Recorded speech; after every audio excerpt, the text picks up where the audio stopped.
الرحمن الرحیم الحمد للہ رب العالمین والصلاة والسلام علی رسولہ الکریم اما بعد۔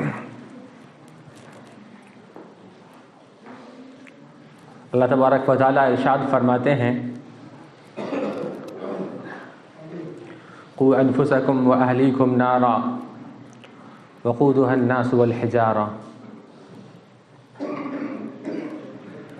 ایک اور موقع پر فرماتے ہیں والعصر ان الانسان لفی خسر الا الذین آمنوا وعملوا الصالحات وتواصوا بالحق وتواصوا بالصبر۔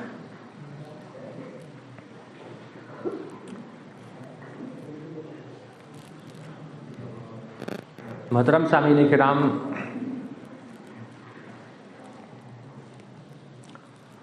پچھلے ہفتے ہم نے یہ سمجھنے کی کوشش کی تھی کہ نفاق کیا ہوتا ہے اور منافق کسے کہتے ہیں، اور اللہ تبارک و تعالیٰ نے منافقین کے بارے میں یہ کیوں کہا ہے ان المنافقین فی الدرک الاسفل من النار، کہ جو منافق ہیں ان کا ٹھکانہ جہنم کا سب سے نچلا حصہ ہے۔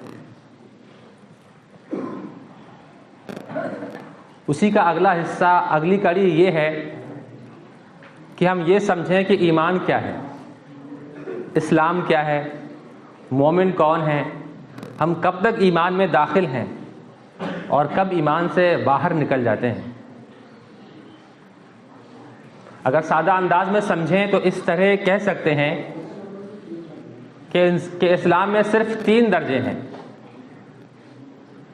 یا تو انسان مسلم یعنی مومن ہوگا، یا پھر منافق ہوگا، یا پھر کافر ہوگا۔ ظاہر ہے کافر کون ہے یہ محتاج تعارف نہیں، ہم سب جانتے ہیں۔ جو اسلام کا انکار کرتے ہیں،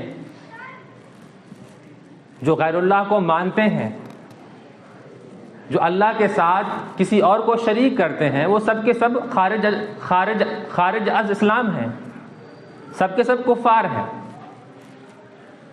لیکن جو چیز سمجھنی مشکل تھی وہ ہے منافق اور مومن، کیونکہ ان دونوں میں گہرا کنیکشن ہے۔ منافق بھی زبان سے لا الہ الا اللہ محمد رسول اللہ کا اعتراف کرتا ہے، کہتا ہے، مومن بن کے، مسلم بن کے مومنوں کے ساتھ رہتا ہے، لیکن وقت آنے پر رنگ بدل لیتا ہے، وقت آنے پر اسلام سے پیچھے ہٹ جاتا ہے، وقت آنے پر اسلام کے جنازے پر ناچ تماشا کرتا ہے، وقت آنے پر کفار کے ساتھ شامل ہو جاتے ہیں۔ لیکن بظاہر جب وقت اچھا ہوتا ہے، جب اسلام کو عروج ہوتا ہے، جب اہل مومن کی تعریف ہوتی ہے تو وہ ہمیشہ اہل مومن کے ساتھ ہوتے ہیں، اور ان کے ساتھ ہی اسلام کے گیت گاتے ہیں، نماز بھی پڑھتے ہیں۔ قرآن نے خود کہا ہے، قرآن نے جو منافق کی نشانی بتلائی ہے وہ اتنی بتلائی ہے کہ وہ نماز میں سستی دکھلاتے ہیں، اللہ کا ذکر کم کرتے ہیں۔ غور کیجئے، اللہ کا ذکر کم کرتے ہیں، نہیں کرتے ہیں، نہیں کہا وَلَا يَذْكُرُونَ اللَّهَ إِلَّا قَلِيلًا، یعنی اللہ کا ذکر کرتے ہیں لیکن تھوڑا۔ قرآن کہتا ہے نماز کے لیے آتے ہیں لیکن سستی سے۔ قرآن نے منافقین کی نشانی یہ بتلائی ہے، یعنی نماز پڑھ رہے ہیں، ذکر کر رہے ہیں۔ تو اصل چیز جو ہمارے سمجھنے کی ہے وہ یہی ہے کہ ہم اپنے مومن ہونے اور منافق ہونے کے بیچ میں فرق کر پائیں، ہم سمجھ پائیں کہ کب ہم اسلام کا ساتھ دے رہے ہیں، ہم سمجھ پائیں کہ کب ہم اسلام کے بجائے منافقین کی فہرست میں چلے گئے۔ ظاہر ہے ایسی باتیں مشکل ہوتی ہیں، ایسی باتیں مشکل ہوتی ہیں۔ انسان کو یہ لگتا ہے کہ ہمیں برا کہا جا رہا ہے، ہر انسان کو یہ فیل ہوتا ہے یار یہ کیسا انسان ہے، سیدھے سیدھے برا کہہ رہا ہے۔ ہر انسان یہ سوچتا ہے کہ اس کے بجائے یہ واقعات کیوں نہیں بتا سکتا، اس کے بجائے یہ فضیلت کیوں نہیں بتا سکتا۔ اکثر سننے میں آتا ہے، کہتے بھی ہیں، صحیح بات ہے، اللہ کے رسول صلی اللہ علیہ وسلم نے بارہا کہا بھی ہے کہ اللہ کے رسول جب بھی صحابہ کرام رضی اللہ عنہم اجمعین کو باہر بھیجا کرتے تھے تبلیغ کے لیے، دعوت کے لیے، کہا کرتے تھے کہ وہاں جا کر بشارت دینا، ڈرانا مت، پہلے بشارت دو بعد میں ڈرا دینا، بشرا۔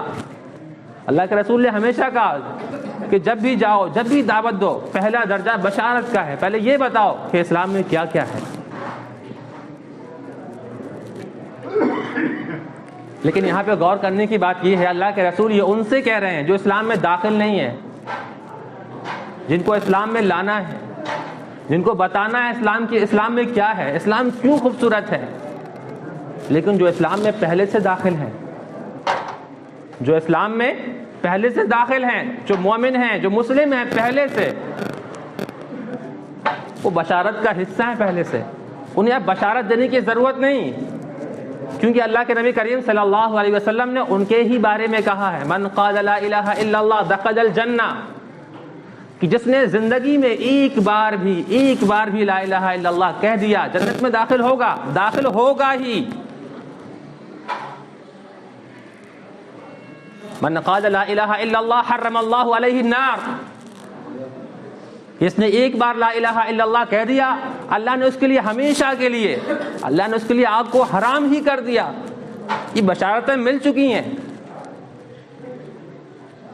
وہ ان بشارتوں کو جانتا ہے، لیکن مومن کو، مسلم کو اس سے آگے بڑھ کر یہ سمجھانے کی ضرورت ہے کہ کب وہ اس بشارت کے ہوتے ہوئے کب اس سے وہ محروم ہو جاتا ہے۔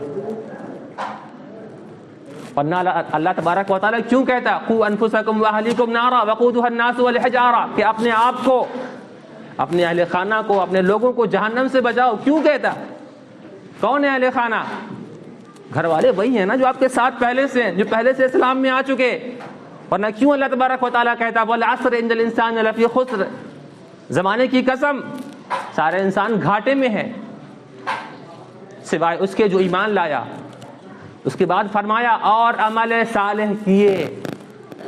اللہ تبارک و تعالیٰ نے الا الذین آمنوا پر رک نہیں گیا، اللہ تعالیٰ آگے فرمایا وعملوا الصالحات، یعنی ایمان کا ایک لازمی حصہ، ان بشارتوں کا ایک لازمی حصہ، آگ کے حرام ہونے کا ایک لازمی حصہ، جنت واجب ہونے کا ایک لازمی حصہ یہ بھی ہے کہ عمل صالح آ جائیں۔ اور اس کے ساتھ ساتھ وتواصوا بالحق وتواصوا بالصبر، یہ بھی کہا، یعنی ایک دوسرے سے تلقین کرتے رہو کہ صبر پر جمے رہنا ہے، کہ حق پر جمے رہنا ہے۔ اب حق اور صبر کیا ہوتا ہے؟ اسی کا تو نام ہے کہ جو آزمائشیں آ جائیں عمل کے دوران، جو آزمائشیں آ جائیں تکلیف کے دوران، تبلیغ کے دوران، جو بھی پریشانیاں آ جائیں ان کو مسکرا کر جھیلتے جائیں، اور مسکرا کر ساری تکلیفوں کے باوجود، ساری پریشانیوں کے باوجود مسکرا کر عمل کرتے جائیں۔ یہی تو صبر ہے۔ صبر یہ نہیں کہ میں صابر ہوں، میں شاکر ہوں، زبان سے دہرا دیا، زبان سے دہرانا کچھ نہیں ہے اسلام میں، اسے ریا کہا جاتا ہے۔ ظاہر ہے اسلام کا سب سے بڑا دشمن، یا اسلام کے لیے یا اللہ کے لیے سب سے بدترین گناہ شرک ہے۔ ان اللہ لا یغفر الشرک ویغفر ما دون ذلک لمن یشاء، کہ اللہ تبارک و تعالیٰ کبھی بھی شرک معاف نہیں کریں گے۔ یعنی اللہ تعالیٰ نے یا اللہ کے نبی نے جتنی بشارتیں دیں، لیکن ہر ایک بشارت سے شرک کو ہمیشہ باہر رکھا۔ اللہ کیا کہہ رہا ہے؟ اللہ تبارک و تعالیٰ کبھی بھی شرک کو معاف نہیں کرے گا۔ وَيَغْفِرُ مَا دُونَ ذَلِكَ لِمَن يَشَاءُ، اس کے علاوہ جتنے بھی گناہ ہیں جس کے لیے چاہے گا معاف کر دے گا۔ یہاں بھی سب نہیں کہا، جس کے لیے چاہے گا، یعنی اللہ غفار ہے، اللہ ستار ہے، بلا شبہ اللہ غفور الرحیم ہے، انشاءاللہ ہر ایک کو معاف کرے گا۔ لیکن اللہ نے یہ واضح کر دیا ہے کہ اس دھوکے میں کبھی مت رہنا کہ آپ کو اللہ تبارک و تعالی ہر حال میں معاف کر ہی دے گا۔ اللہ نے جو شرطیں بتلائی ہیں ان شرطوں کو پورا کرنا ہے، کبھی بھی شرک نہیں کرنا. میں یہاں یہ بتلا رہا کہ اللہ تبارک و تعالیٰ شرک معاف نہیں کرے گا, اور ہمارے زیادہ تر اعمال دکھاوے پر مبنی ہوتے ہیں. اور علماء کہتے ہیں کہ دکھاوا, ریاکاری شرک خفی ہے, ایک چھپا ہوا شرک ہے, شرک کا چور دروازہ ہے. بس میں یہ بتا رہا, یعنی جب ہم کہیں نہ کہیں اپنے اعمال پر, اپنے طور طریقوں پر, اپنے رہن سہن پر, اپنی زندگیوں پر نظر ڈالتے ہیں تو ہمارے زیادہ تر اعمال دکھاوے کی غرض سے انجام پاتے ہیں. ہم زیادہ تر اعمال معاشرے کے لیے کرتے ہیں, زیادہ تر اعمال اپنی برادری کے لیے کرتے ہیں. اللہ تبارک و تعالیٰ کو بھول جاتے ہیں. پتہ نہیں ہم کیوں بھول جاتے ہیں اللہ تبارک و تعالیٰ کو, غور کرنے کی بات ہے. اللہ کے نبی کریم صلی اللہ علیہ وسلم نے, یا اللہ نے اسلام کو آسان کہا, اس لیے آسان کہا کیونکہ اسلام ہر وہ چیز ہے جو ہم کرتے ہیں صرف اللہ کو سامنے لانا ہے, صرف اللہ تبارک و تعالیٰ کو یاد کر لینا ہے. ہر نام پہ بسم اللہ کرنے سے, ہر نام کو اللہ کے نام سے شروع کرنے سے, ہر کام کو, وہ کام عبادت بن جاتا ہے. فار ایگزامپل, ایک مشہور مثال ہے, ہم بارہا سنتے ہیں, ہم مسجد میں آ کے بیٹھے ہیں, بالکل بیٹھے ہیں, آنا ثواب ہے, بالکل ثواب ہے. ہم اسے اکثر جانتے ہیں کہ ہر بار جب ہم مسجد میں آتے ہیں اگر اعتکاف کی نیت کرتے ہیں تو اعتکاف کا ثواب ملتا ہے. لیکن کیا غور کریں, ہم میں سے ابھی آتے وقت کتنوں نے یہ نیت کی کہ ہم یہاں پہ اعتکاف بھی کر سکتے ہیں, 5 منٹ صحیح, 10 منٹ صحیح, آدھے گھنٹے صحیح, لیکن اگر نیت کی ہوتی تو ثواب ملتا ہے اعتکاف کا. نہیں کریں گے تو محروم. ہم جمعے کے لیے آتے ہیں, بالکل نیت کرتے ہیں, جمعے کا ارادہ ہوتا ہے, بالکل ہوتا ہے, بالکل اس کا ثواب ملے گا, لیکن اعتکاف کو بھول گئے, اعتکاف کا ثواب باہر. ایسے ہی اگر ہم آتے ہوئے یہ بھول جائے جمعے کے لیے جا رہے ہیں تو جمعے کا ثواب بھی باہر ہو جائے گا. تو اسلام کبھی بھی مشکل نہیں ہے, اسلام بالکل ہی آسان ہے. ہر چیز, ہر اعمال, یہی اسلام ہے جو ہم کر رہے ہیں. بس فرق اتنا ہے کہ ہم بیچ میں اللہ کو لانا بھول جاتے ہیں. ہم اللہ سے پہلے برادری کو لے آتے ہیں, ہم اللہ سے پہلے ریا کو لے آتے ہیں, ہم اللہ سے پہلے شرک کو لے آتے ہیں. یہی وہ چیزیں ہیں جو ہمارے اعمال کو بے معنی بنا دیتی ہیں. یہی وہ چیزیں ہیں جو ہماری نمازوں کو کسالہ کے لسٹ میں لے آتی ہیں, ہمیں سست بنا دیتی ہیں, اور ہماری نمازوں کی برکتوں کو ختم کر دیتی ہیں. اللہ تبارک و تعالی عمل کی توفیق عطا فرمائے. وآخر دعوانا الحمد للہ رب العالمین.